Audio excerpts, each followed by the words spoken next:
Астана және Алматы қалаларындағы Мирас халықаралық мектептерінде жылдың үздік мұғалімі байқауының жеңімпаздарын марапаттау рәсімі өтті. Іс-шара ННИФ қоғамдық қорының қолдауымен ұйымдастырылды. Жеңімпаз 100-ден жүйрік шыққан финалдық кезеңге өткен 27 лауреаттың ішінен анықталды. Жылдың үздік деп танылған ұстаздардың әрқайсысына 500 мың теңге қаржылай сыйлық табысталды.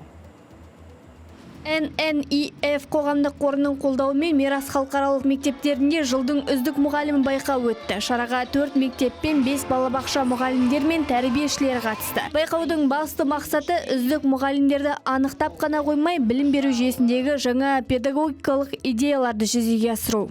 Қазіргі заманда Қазақстан Республикасының білім жүйесінде елеулі өзгерістер болып жатыр. Сондықтан біздің білім қорымыз, ННИФ деген білім қоғамдық қорымыз, сол педагогтарға көп көңіл бөледі, қолайлы жағдай жасайды, білімін арттыруға, сапасын және жан-жақты дамуына, осындай сайыстарға қатысуға қолайлы жағдай жасап отыр. Жылдың үздік ұстазы атанған Ләззат Боранбаева бұл жеңісі кәсіби шеберлігі мен білімге деген адалдығының айғағы дейді. Ол Мирас халықаралық мектебіне қарасты балабақшасында педагог-психолог болып жұмыс істейді. 32 жылдық өтілімі бар ұстаз еңбегі еленген үшін алғыс білдірді.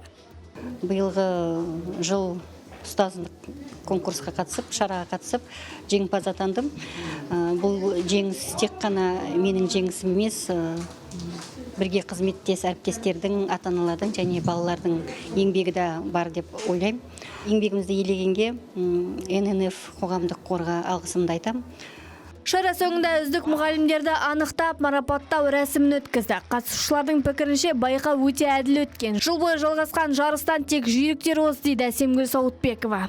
Әр қатысушы өздерінің жоғарғы кәсібиліктерін танытып қана қойған жоқ. Олар оқушылардың жеке қажеттіліктерін терең түсінді. Бұл байқауда тәрбиешілер өздерінің жұмыстарында әртүрлі инновациялық әдіс-тәсілдерді қалай қолданғанын көрдім.